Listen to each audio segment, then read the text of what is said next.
Thanks so much for me. I know how much work Barb and Barb do.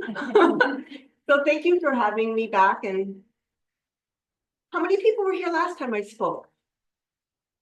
About half of you. Okay, good. Because there might be a one piece that, well, I'll talk about it when I get there. But I will start by saying, and this might be true of you as well. The most the question I get asked the most often is, how did you get started? And I really kind of blundered my way through that question, depending on, where I am. Like on radio or live, I have notes, they're right here. So if I can look down. But then I got asked to do, and I don't think I'd ever do it again. It was so nerve-wracking. King 5 has that show, Northwest Afternoon. So I was like, TV, are you kidding me? Oh my God. Um, and I knew I'd get asked that question. So I thought I need to have an answer I don't need to check my notes about. And it really tells how I got started, because I've had all these other reasons how I got started as a writer. My mother gave me a diary when I was young. That was one. But I really needed to get to the heart of how I got started being a professional writer. Because if I'm going to be on TV, I better have my wits about me, right? So this is what I came up with, and it's truly how I got started in my 20s after college, much to my parents' disapproval, because I was the first in my family to go to college. My parents were immigrants. They worked their butts off so I could go to college. And after college, I was a cocktail waitress. And this man came into the bar all the time. And he was a famous man. He was a newscaster. Everyone knew him. He knew everyone. He had power. He had influence. And one night, after he squeezed my butt for the third time, I threw a drink in his face. And I was promptly fired. But that's really what I wanted. I wanted to be fired. I'd gotten really used to the money. Still to this day, best money I ever made. I'd gotten used to the money, and I knew I needed to get out of that job. And I just didn't really know how. So I threw a drink in his face. And being fired, it turns out, was the best luck of my life. It made me stop and think about my life and what I wanted my work to be, what I wanted my life to be. It really was the birth of my life as a writer. And then with every word I started to write, I just began to find my footing in the world. And ever since, my idea of the perfect workday is 3 to 4 hours alone at my desk before I even get dressed in the morning. Writing is the greatest luxury, and I'm also a professional choreographer, but still, writing is the hardest work I've ever done. But to be honest, and this might sound funny if you don't know the process of writing, I was afraid to launch another book, because there's the writing of the book, and then there's that launch, and there's so much pressure involved in a launch that I won't even go into. But it brings fear into your life a little bit when things start being talked about in numbers and distribution and all of this. So fear is the worst thing for me as a creative person. It's because what it swears as a writer I have to do, publish. And what it keeps me from doing, sleeping. And the toll it takes either way. And there's another question that you always get asked, no matter what group you're in front, from a book club to a conference Q&A. What's your process like? So I like to tell people that I've faced this process many times. I've published with three different presses now, publishing houses. The process is always a little different. And what I mean by that is you write this book and you think you're done. And then all of a sudden, you have the many, many cooks in the kitchen of publishing. And that means you have a copy editor, a content editor, a page editor, a cover designer, and an inside page designer. And you, as the author, really do have to get involved if they let you, because you have to make sure those people are talking to each other. Have you ever picked up a book and the cover doesn't seem to have anything to do with the story? Or vice versa sometimes? Because sometimes they get, that cover designer hasn't even taken the time to read the book. They just maybe read the title, or, so You have to sit at your desk and you have to brave another day, summon your hard-won confidence. And I don't know about you, but my confidence in life really has been kind of hard-won. And protect your vision for that book. You have to fight for it. You have to stand by it. You have to show up to those meetings and make sure you're heard as the author, because no one wants input from the writer. You're just the writer. And you just keep going until it feels honestly like there's nothing left of you to give. But not for a single moment through this whole process of when I get up in the morning and write, I love that part of my work. And in that part of my work, I never doubt how much I love doing the real work. And when I say the real work, I mean the sheer joy of working on one sentence, one paragraph, or one page all day maybe, until those words sound exactly right. But one perfect sentence, paragraph, or page is not all that I love about writing.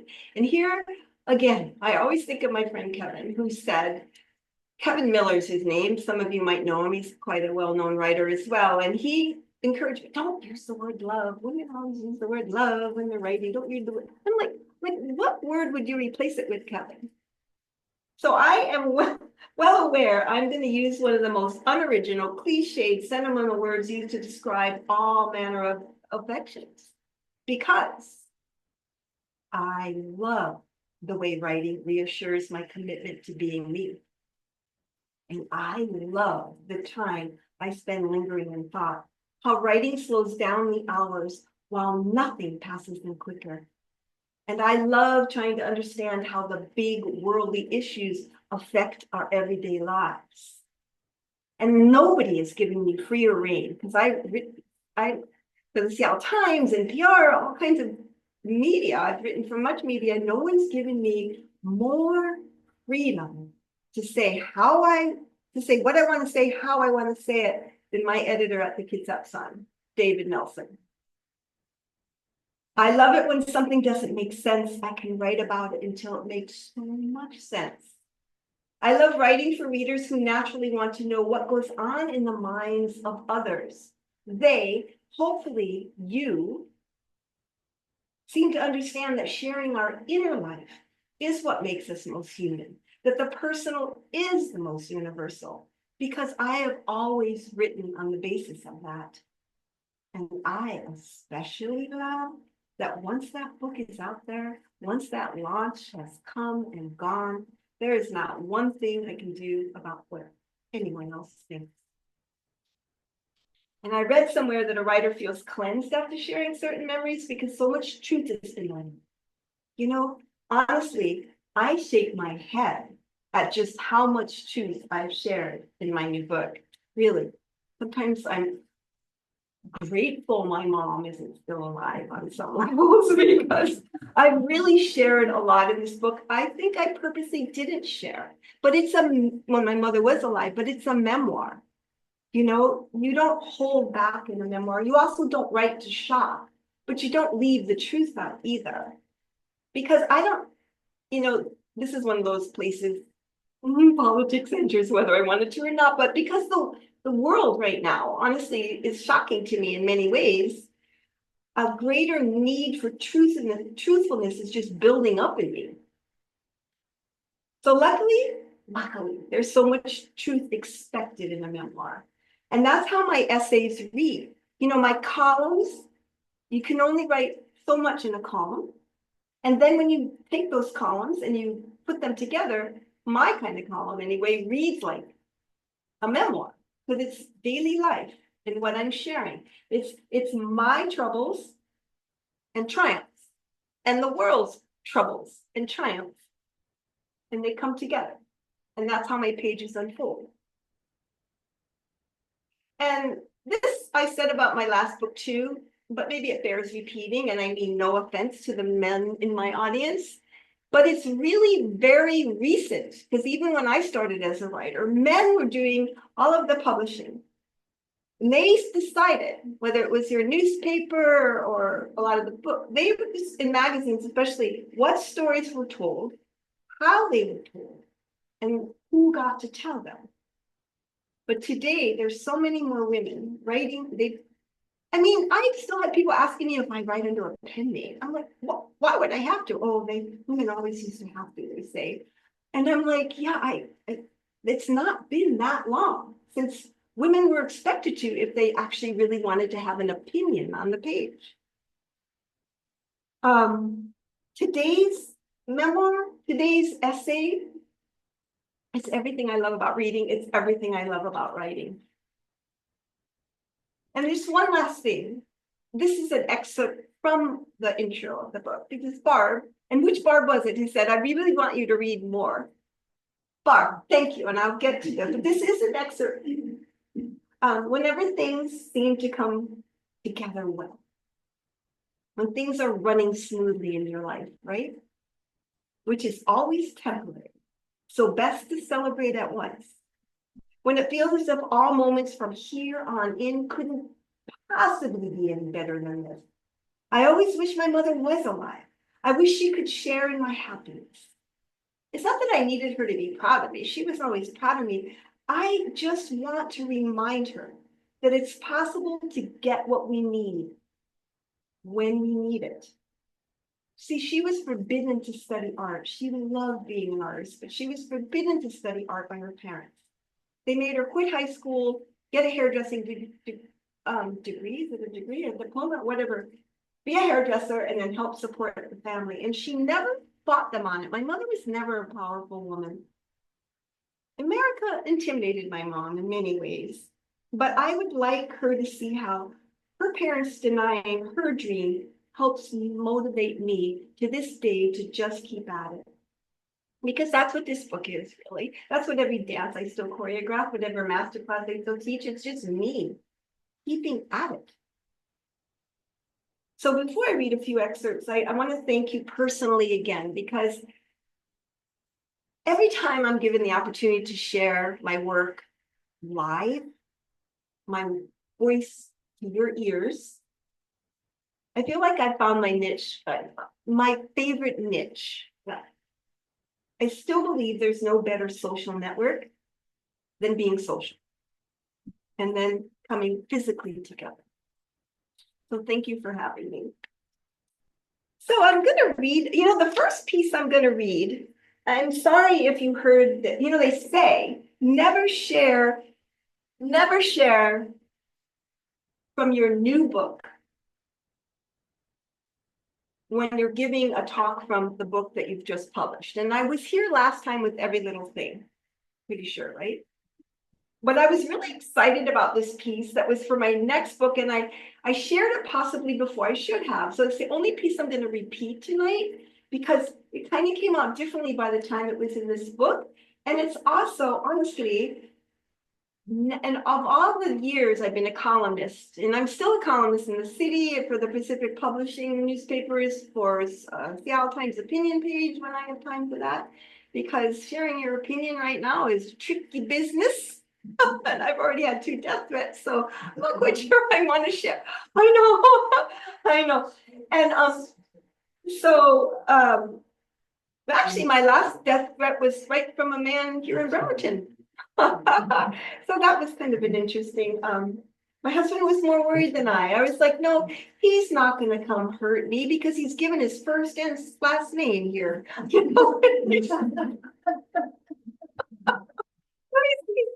He's mad at me for having this opinion. But anyway, it's called Do You Exist Without Your Phone? Do you remember me reading this piece? Mm-hmm. Well, it's been nearly 6 years since I replaced my iPhone. And though peer pressure isn't really a thing in my world anymore, I still think there is some of it ahead, and I'll tell you why. I think this because I just had the battery in my old phone replaced for just $50. And now it holds a charge as long as it did when it was new from the box. And so why on earth replace it? Well, the Apple genius, and I'm not being facetious, that's what they're called on the floor. He was my first challenge. He looks at my phone and he just rolls his eyes. Oh God, I think, here we go. While figuring out my syncing problem, he talks with a tone I swear, he is so condescending, I feel immobilized. Like that moment when you realize you've locked your keys inside the car. And here I thought I was a smart, somewhat capable woman. I said, did you just roll your eyes at me? No. So this guy is trained to look interested, so he tries a bit harder to communicate well with me, but he still looks a little, oh, what's the expression here? I know, bored out of his skull. Whenever a techie treats me this way, as if I'm uncool, as if I'm unintelligent, as if I'm unhip, because I can't communicate at a clip about whatever he's talking about, I just sigh. I want to stand tall. I want to face him. I want to dance a few moves, plie, arabesque, pas de bourrée, and roll my eyes at him when he can't make out which movement is which, say how they interconnect, or pronounce their names. What do you mean you don't know? If the age of your phone determines how hip you are, I'm hopeless. And if I were to cave to the pressure, it would be me wanting to be hip, which is, of course, the opposite of being hip. The hardest part was convincing tech support that I really didn't want a new phone. Not only am I not taking photos through an ultra-wide lens of every little thing that's happening or beautiful or simply in front of me, I often feel that I'm the only one not, which is actually, I feel like we've become in some ways a whole new species of humans. Ones who believe, honestly, that we won't survive if we don't record every detail of our lives, which is pretty much what an Apple employee said to me years ago when the phone was just starting to appear. I sat across from him on the Caltrain headed towards Cupertino, which is Apple's hometown. And that is how he described his industry's intent, to make us feel as if we literally do not exist without our phones. And we'll get there, he said, just one age group at a time. When you think about it now, Disney has a new phone coming out for 5-year-olds in cahoots with Apple. I don't think cahoots is really a word anyone uses, but I just use it. My mom used to say that word all the time. Anyway, I took a breath, breathing in as he spoke, breathing out as I tried to imagine what the world would look like when everyone walked around with a tiny computer in their hand. And today, here we are. Think what you like about prophecies, coincidence, or chance. To this day, I feel as if I was on that train with someone with whom I was supposed to meet. Just so today, when I look around and see how real Apple's strategy has become, it helps make my easiness just a little more tolerable. But I need you to hear me on this. There are still times when my uneasiness becomes so agitated, I need to intervene. I wish I could say that I could count in single digits the number of times this has happened, but I cannot. Like last Wednesday, remember when the temperature peaked at 84 degrees? And so I, like many, headed for the beach. And if you live in the Northwest, you know it can be hard to feel exactly when summer begins. But on that day, summer arrived with all the luster and sunniness of a holiday vacation, Hawaiian holiday vacation. And down where the waves break over the beach pebbles, past the driftwood, but before the murky seaweed, there were two girls. Maybe they were 12 years old. They could have been 13. I'm a teacher of this very age group, but sometimes it's just hard to tell how old these girls are these days. And anyway, they wore bikinis. But bikinis these days are G-strings. And that made me question if this is what feminism has done for our daughters. It kind of brought out their exotic dancer. I couldn't keep my eyes off them. Not because the mid-afternoon sun had just found us and everything was suddenly more dazzling, but because the girls were, and you may want to prepare yourself. They were taking pictures of each other's bums. Oh. To be clear, they were zooming in on each other's bums in those itty bitty thongs. And I saw how young they were, and I saw how vulnerable they were. I felt as if I were adrift in the world and I was the only one who could save them from themselves. And I walked up to them, and my husband said I ran. But I asked them to please think twice before posting those images, girls. It almost frightened me to feel so maternal, so driven by concern. Maybe I should have just turned away and let YouTube, TikTok, Snapchat, Instagram, whatever, have its way with them. But how could I? I hate to think we've come so far as humans only to lose each other. I am not willing to mind my own business, which predictably is what one of the girls promptly told me to do. Mind your own business. When concern comes on this strong, especially the part of me that can't bear to imagine the man who would view those images. I know that interfering like this just might be too pushy of me.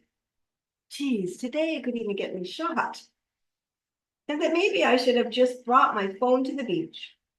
I should have just sat on a rock and texted people miles away instead of noticing the girls right in front of me, the people right in front of me.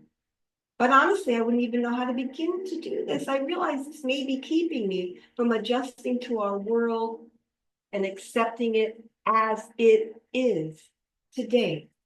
So maybe the key is simply to admit what is so true, to simply admit the truest thing I can say. I am so unhip.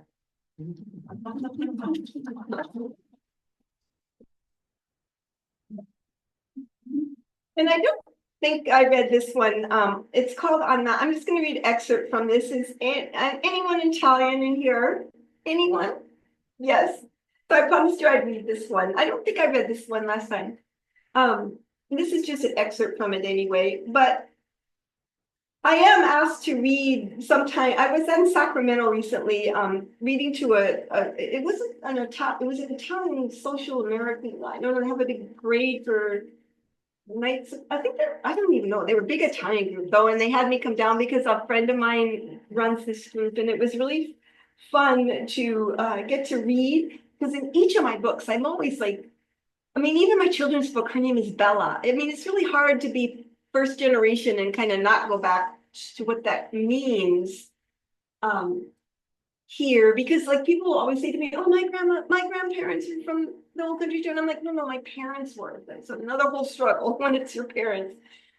So yesterday I was reminded of something essential to someone like me.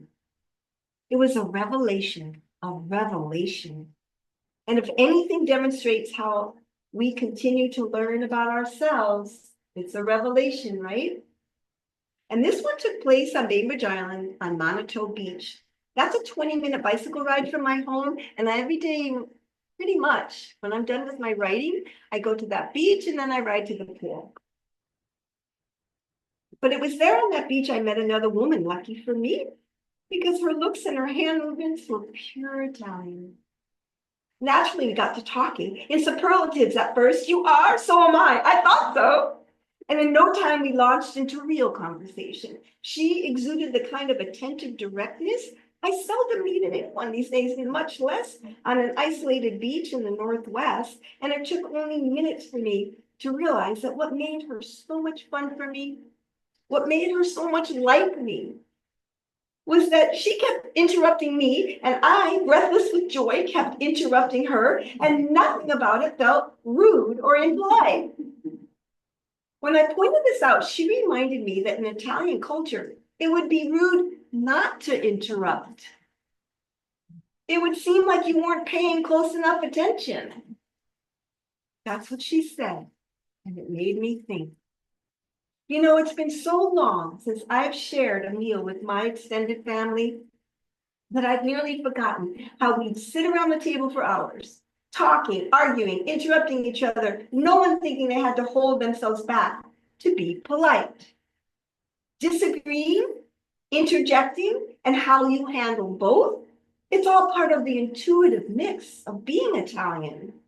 It's like hard work, it's like sex. It's meant to relieve tension. So she says, it can be hard here sometimes. This is true. Because remember, immigrants from Nordic countries settled in the Pacific Northwest, and Nordics tend to not interrupt each other. They will save their input until you have finished speaking. Imagine. And we live right next to Norwegian Poulsbo. So, way different culture. On my bike ride home, I thought about how this was by far the most interesting thing I've heard about my background in so long. It made me wonder if we have any real control over who we are. I don't mean to make a habit of interrupting people more than I already do, but I like the idea that my interrupting stems from heredity. I like the implication of it, enthusiasm rather than rudeness. The best part of this revelation was that I realized how grounding the conversation was for me. There is something mysterious about a revelation, no matter where or when it occurs. Something even better about being just two out of millions of Italians from the East Coast who found each other by chance. Now, my husband is a mix of Scottish and English. And if you Google what Scottish English conversational traits share in common, you will find this. They like to engage in polite conversations. It is best not to inquire about personal information upon meeting them. Reading this, I just had to laugh. If my husband had been with us on the beach yesterday, once the woman and I started to talk, I am pretty sure, no, I am positive, he would have walked on down to the sand to inspect the seaweed. He is not breathless with joy, ever, unless he's imitating me. And nowhere in his conversations are the emotions that brought him to his opinion, unless I beg him to elaborate. But even then, it will take him 24 to 36 hours to figure out what he thinks he maybe thinks, but he's not really sure, and you can just forget about how he feels. Before this chance encounter, I was beginning to wonder if there was something wrong with me to care so much about what is being said that I just can't help but interrupt, which in these parts, I know, is generally perceived as rude. As revelations often do, this one led to another. The next time I just have to interrupt you, and then I would no longer feel like a very bad person. Well, that cheers me up, no end.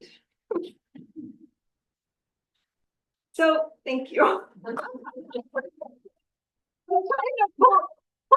pull the funniest excerpts. One little thing I left out, I don't know if you watch the Netflix The Queen. My new rule is I get to watch one Netflix and 2 books. Then I read 2 books. One Netflix, read 2 books. And canceled the cable. I have no cable, so that's my Netflix, 2 books, Netflix, 2 books. But I watched, I'm so far behind because everyone's watched The Queen before, but not me. But I love what Camilla said about Charles. It's true, I think it's very true to say he doesn't really know, but I know when he knows, and then I will let him know. I love that. I was like, yeah, I get that. All right, so this is called December. It's at the very end of the book. And I was, I'm kind of like talking about what it was like to write the book and few excerpts that I thought you might be the most interested in without reading the whole thing. I can hardly believe I just turned my new manuscript over to the editors. That 3 years, 2 months of work has also come to an end. I just can't believe it because this means I'm between once more, between this book and whatever is next. So before I figure out whatever is next, I like to think back on what I've gained and lost in the 3 years and 2 months since I started this book. The best thing is that Larry and I, my husband, found a new home on Bainbridge Island. After losing our downtown Belltown neighborhood, or what felt like losing it, I went searching for a home that didn't break my heart. By far the worst thing is that my dad can't remember his own name anymore, but the last time I visited, a gentle nurse combed his hair and sang to him, and he all but purred. And I have to believe he is in good hands, or I'm going to go mad. One friend drifted away, another I sort of cut loose. At this age, no more friends who talk like they want to set me straight. I don't need setting and I don't need straightening. One of my dearest friends died, and grief, I learned, is such hard work. And my three best still love me. Well, maybe I should say they tolerate me lovingly, Stephanie being one of them. And I love them so much, it makes my heart spring when their names come up on my phone. And several new friends have come into my life. That's always wonderful. One makes me happy in ways that make me feel giddy with good fortune. Giddy. Another, well, honestly, I don't always get her sense of humor, but I laugh anyway because her drollness is never like, oh God, shoot me now. And I don't want just people anymore. That's the thing. I want souls to match. I'm still happily married to the man I met at 19. I picture him reading this, how the realization that we've been together forever might hit him as he thinks to himself, hopefully, I would pull over to the side of the road and pick her up all over again. I was hitchhiking up to the Solduck Hot Springs. He drove the shabbiest VW van I'd ever seen. I didn't hold it against him. As soon as he jumped out of the driver's seat to ask where I was headed, I'm telling you, I knew. I also knew what was going to happen in that van the moment I set eyes on him. One thing did lead to another. My publisher said yes to publishing another book. This book, what a great idea. And holy crap, I was invited to teach dance and papiete in Tahiti, and I thought it might be too much to fit in during a launch year. But then I thought, too bad, I'm going, and I went. My biggest challenge is what to write next. And something will come to me. And something has. So I'm just going to read a few excerpts and break that rule again, because I always read what's coming next because I like to. Anyway, I'm really proud of this piece. I'd say in my new series of pieces about where I'm living, this one really caught my readers. If you want to ever read some of my columns, you just go Kids Up Sun, put in Sanelli. But then they put them in the Kids Up Sun generally on Sundays, and then it's in the Bainbridge Islander the following Friday. So has anyone visited the Heron Rookery on Bainbridge Island? It's such an amazing place, right? So there's a rookery on the island, and it's hardly a secret, but I'm still not going to say where it is. I like to imagine there are still hidden places made of moss and leaves where birds can nest without our interference.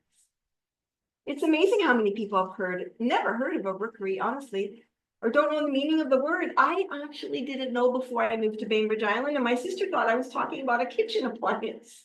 But once I stood beneath one, I stood beneath a heron rookery.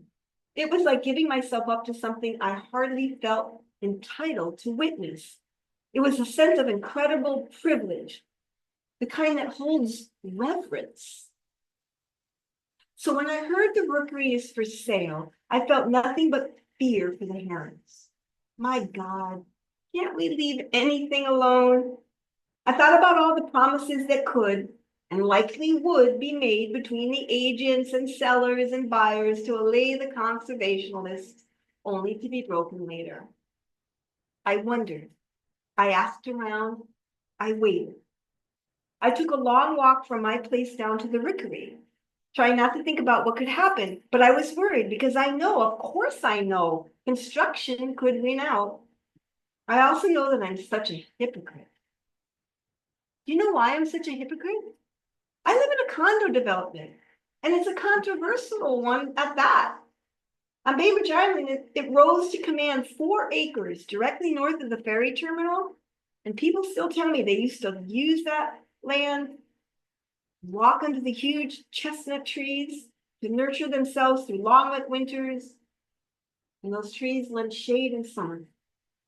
I don't remember how the subject of my address came up in Town and Country one day, but a woman with gorgeous gray hair waved a hand at me and turned away, leaving me dejected among the bulk food bins. Even now, when I tell certain people where I live, I can see it in their eyes, that my home is the first housing project that changed the character of the island for good. Never mind all the new townhouse construction, all those leaf blowers clearing away any possible shelter for all the wrens, increasing highway traffic, over tourism, or those new silly roundabouts that made my friend Grace say, I guess we all need something to roll our eyes at. But I knew nothing of any of that back in 2020 when I moved to Bainbridge Island in a single week, when everything on my side of the water in Seattle at the time was pandemic and masks and hand sanitizer, when I felt desperate to leave a city core that had grown almost unrecognizable to me. So a few months passed, and on a warm September evening, I walked again to the rookery. I stood under the rookery, taking everything in, those loud squawks, the flapping of wings, those elaborate nests built to shelter against windstorms and rain and eagles and ospreys and rodent predators. Now, I don't want to read the whole thing. When I finally find the nerve, I call the real estate agent who listed that rookery. She hasn't called me back. And even before I know what she'll say, though, I know what she'll say. It's private land. It's got a view of the water. It's worth a lot. It will eventually sell. If not this year, then next. It's useless to sit here waiting for my phone to ring, I think. I know this world will always be plundered apart and rejoined together, but I'm always just so surprised how fast the plunder and how slow the rejoin. Still, I can't bear to think what the herons would do if their trees are felled to make room for another luxury home. And if I do let myself think about it, I see stunned versions of herons frantically searching for a new stand of trees. And sure, yes, I know I must accept this too as the world as it presently is, and not to take it personally. I just don't know if I can. So all I can think to add is that maybe there is something good about this terrible feeling, that it's never bad to remember and to write about what really matters. So, power of the pen. I get a call from John. And John says, how much do they need? I loved your column. I never read columns. Somehow that column popped up at me. How much do they need? And between him and one other column reader, they got enough money to save it. And this is the, can you imagine that's going to be when I live on Bainbridge Island? How much do they need? So 3 months after I first published this piece, an email went out to all the residents. The Bainbridge Island Land Trust received enough donations to save the heron rookery, a win for the herons. The rookery is now protected.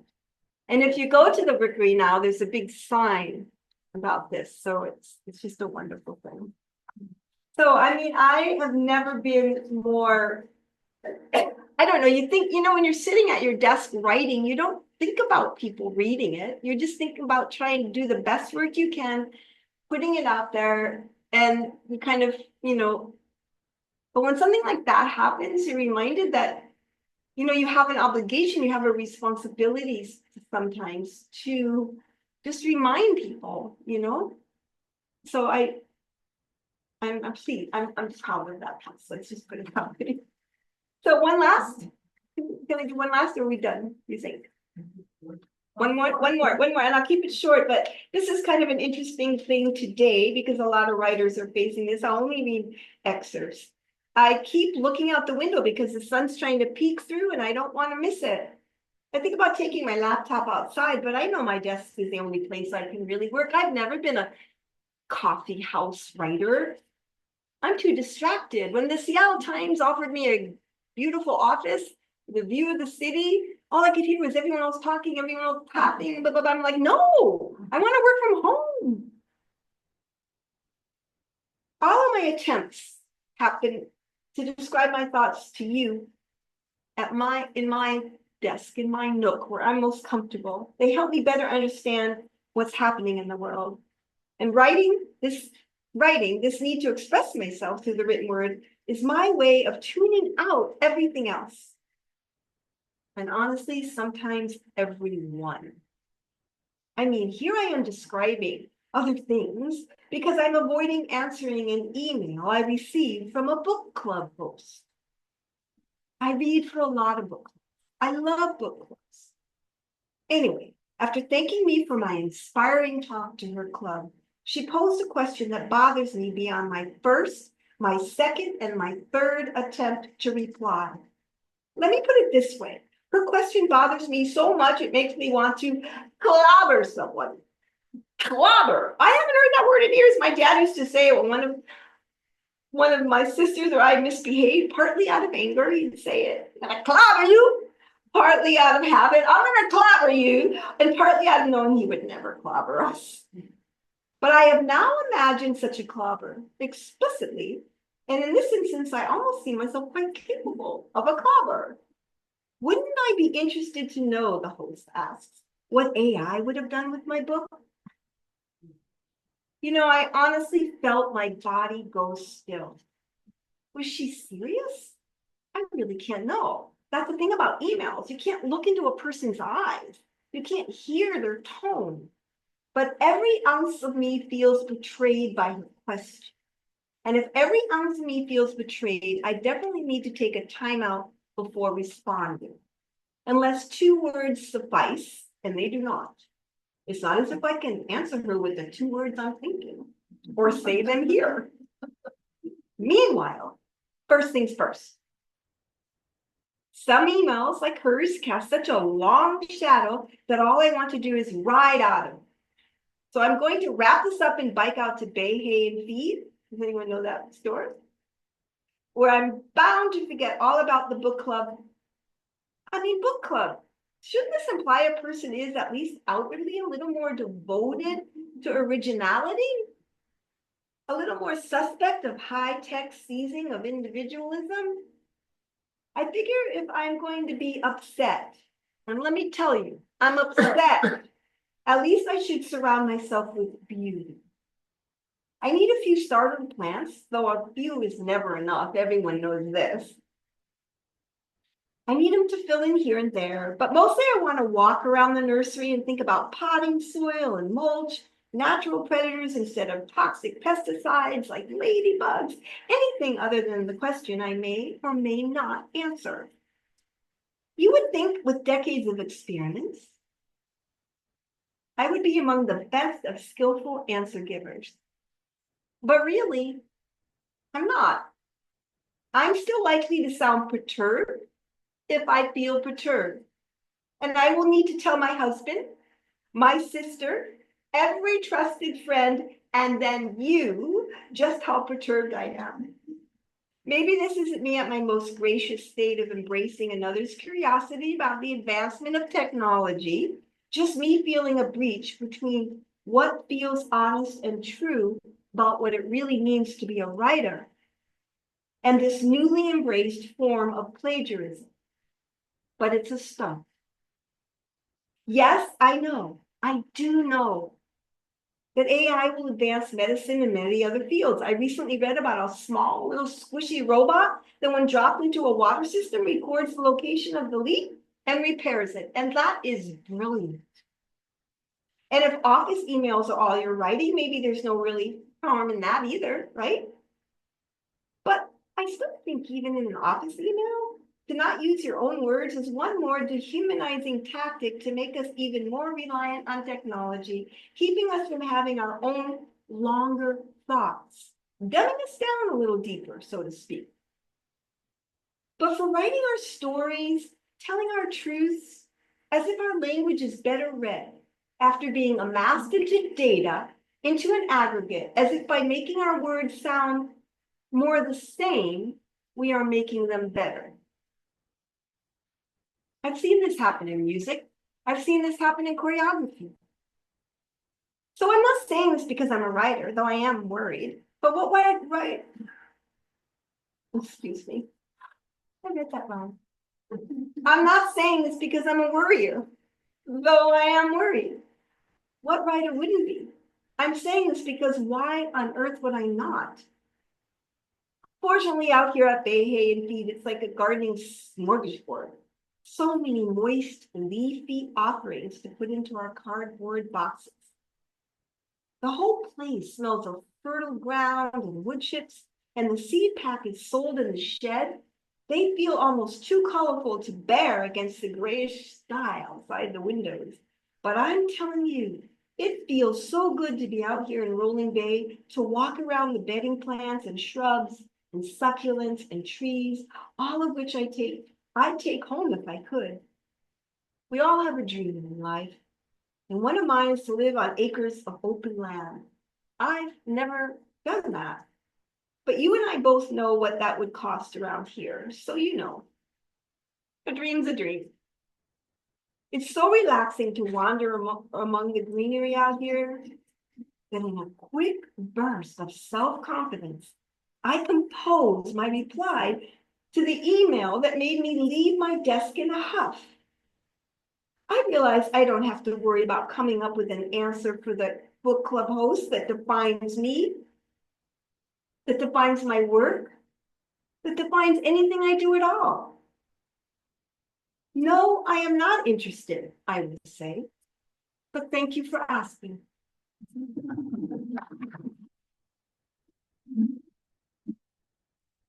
Thank you so much. Oh, there's one thing I made a commitment. It's short, it's one paragraph. I'm supposed to read this at the end of every reading, and I promised I would. It's part of the intro, but it's not that I need to remind you. I just made a commitment that I would say this at the end of every reading, and please, please buy your books from independent booksellers or from the author, not chain stores, and please, please, not Amazon. For all the aggressive, competitive reasons that age large corporations, these entities are in the business of squeezing out independent literary publishing. Corporations often begin by wanting to make a world a better place and end up continuing or even hastening the problems they presumably want to fix, all while amassing enormous wealth into fewer and fewer and fewer hands. Protect what you love. One more thing. What makes me the happiest about this book is that I finished it at all. Thank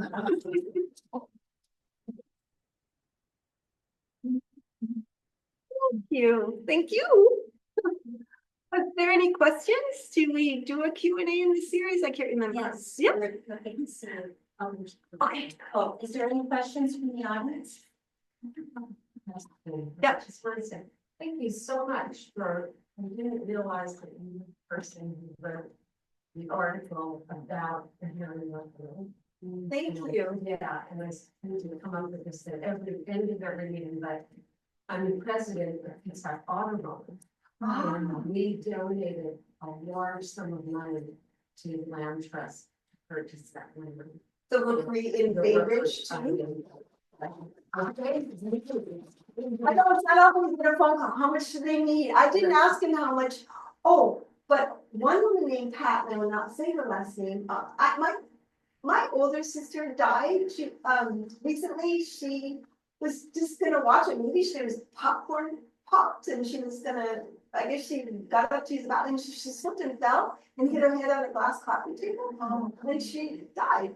And a reader that I've never met, but I wrote a column about losing my sister. That's what I mean about my columns amassing and being a memoir, because I write about what goes on in my life and how other people I knew had lost people and how they dealt with it and how I dealt with it. And she donated $10,000 in my sister's name without ever meeting me. I mean, I wrote for the Seattle Times for years and never had a really, that's a much bigger city, yes, but I mostly heard when people were disagreeing. And I've never had such an audience of people that express appreciation. I mean, it's been wonderful. I mean, I have also written for other smaller papers, like when I lived in Port Townsend, I wrote for the Meter, and again, I didn't, and I wrote for the Port Angeles, what is that called? Whatever. And oftentimes I would just hear if people did it, like I've never had so many emails every time I would go, thank you for writing this, thank you for writing this. I'm like, wow, get that county, thank you. Is there anything else that anyone would like to ask me? I'm a pretty open book, so. You don't want it, you won't think you know anything about me now, just read this.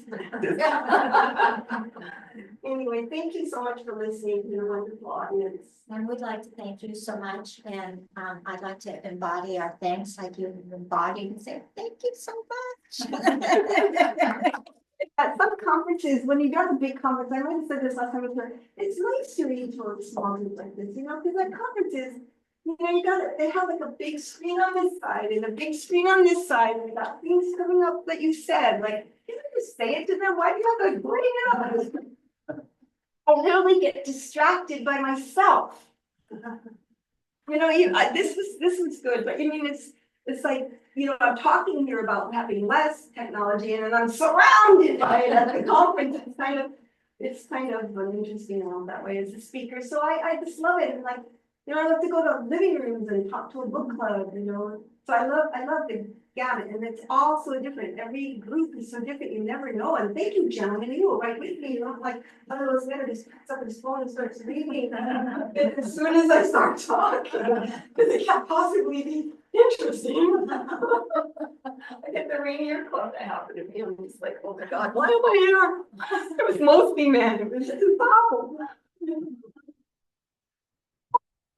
Anyway, thank you. I had a question about, when did you, I was confused in the, talk about the early time. When did you actually come to the conclusion that you were doing writing as an occupation? Oh, as an occupation, there's so much fun in it. I guess I said, when I do a writing workshop now for people and they say, oh, you send out my book, and when I first started writing, you had to like put it in an envelope and mail it and put the essay to see, blah, blah, blah, blah. They say, no, I sent it out to 5 agents, or I sent my first book out 28 times. So on that 28th time, and it came back and they were willing to publish it, I think right there it turned, but I'm not quite sure I would have given it up even if it hadn't. So I think it's what I said. I think it's when I decided, my parents were immigrants, they worked so hard. Like, we went from this little tenement apartment to my dad had a house and a swimming pool, and then we moved out of New York City. And, I grew up with everything because my dad worked 7 days a week, 10 hours a day, probably. And my mom worked, they worked, immigrants work hard. They really do either. Anyway, so, I forgot my train of thought because I was like, I should have said. I think that I became a writer then, though, when I did that job and I was making a lot of money, and even before that was way before I even thought about publishing, I just wanted to write, and I just started writing. Oh, I know what my train of thought was. Thank you so much. I was raised with everything. And then in order to be a writer for about 10 years, I lived in Swim in a trailer without any water or electricity or anything. Because my first writing teacher said, and my dance teacher did, if you want to continue to dance and write, unless you're very rich or whatever, you're not going to have much money. And I did it. I lived without means. I think that some of and I just kept doing it. And I still don't make lots, but I do okay. Speaking, the conglomerate of everything we do, I do okay. And so, yeah, I think that answers your question. Yeah. You haven't spoken much about the dancing. Not good to speak about my dad. I know. I asked about it though. How did you get started in that? My mother, I think somebody asked me that last time I was here, because I'm kind of having a deja vu, but when I was a kid, my parents are from Italy, so they weren't like American and they take a pill for everything kind of people, at least especially then. And so they wanted to put me on because I had too much energy and they wanted to put me on women. Oh. And my mother was like, I'm not putting my daughter on that. I need to find something else. So she put me in gymnastics and dance and skating and everything she could, and that's what I needed. I had a lot of energy. I got boarding school sitting, you know, and so that stuff really helped. And I just couldn't imagine. I still can't imagine my life without dancing. You know, I mean, I'm old for a master teacher. No, actually, I'm young for a master teacher. I'm old for a teacher that you would go to the students every day. But when I arrive in the studio, I'm called a master teacher, so I get to have your best students and put this choreography on them if they have that. I get to dance, but I'm hired for my experience. You know, my classes are good. I've been teaching classes for so many years, so, but I just never wanted to stop. My mother used to say, I refuse to grow up, because I refuse to give up what I love. I love writing and I love dancing, and I just, with both, you always have to figure out a new way to do it. You know, when I started as a dancer, and then I was taking them everywhere. I was in Broadway Dance Center every day after school. I was trained, I went to college, I continued dancing, and then I was dancing, and then I started my own studio, because a lot of dancers put themselves through that kind of hell for a while. And I loved it, but I hated it at the same time, because there was so much pressure, and then I started a dance company. And then that was a lot of pressure, but I had a dance company for 19 years. And then when I was on my 20th anniversary, I was like, I can't do this one year. I don't care if I was compared to 20th anniversary. I can't. And from there, I just decided to get my master's in dance. And then I'm a master teacher, which just means I teach all over the world. I do, I tour the world pretty much, except places I don't want to go. And people have like their honorariums for that, you know. But what I do, I'm really excited about it, because it's harder to do if you're just teaching ballet. Ballet is universe everywhere. But I teach ballet jazz or lyrical jazz, New York emphasis. So in New York class, you don't say a lot, you do. And so that's, you know, you do count 5, 6, 7, 8, 1, but you don't keep counting. Because it's a Broadway style of teaching dancers so that they see it, you do it. But you need experience to teach that kind of class. But it's a New York style class, and people in the dance will know what to do. So I just keep doing it. But it does mean, you know, it's not easy. I work out 2 to 3 hours a day. I've got an hour and a half dance practice, and I swim and I ride my bike, because I have to be fit. I mean, it's hard. As you get older, it's hard, but I have to do it. And there's really nothing I can't do that I didn't do when I was younger, but that's because I do it every day. And see, that's what people, I always tell my dancers, it's a lot easier to stay in shape than to damage. I tell my dancers that all the time. You can tell Ellen that. Well, who said they might Ellen? Thank you. So I think, did I just talk too much about dance? Probably. Thank you, though. Thanks, that's a good question. Yeah. So I just, you know, the day will come when I can't, because you know, I walked into about 30 and 40 college age, 16 to college, maybe through their 30s, you know, and then I'm teaching that class. And I'm not a ballet teacher. I can't just say what is happening. I have to do it every time, because there's no language for a lot of the steps. A jazz teacher has their own steps they've incorporated into technical ballet. So it's not like you can just say, do that, you know, they can watch it and do it, but you really got to keep doing it. So the day will come, but so far so good. There's things I don't do though. I don't walk on concrete. You know, I have to walk on earth. There's things to protect me and hips that I'm aware of, but you know. Anything else? Thank you so much for listening.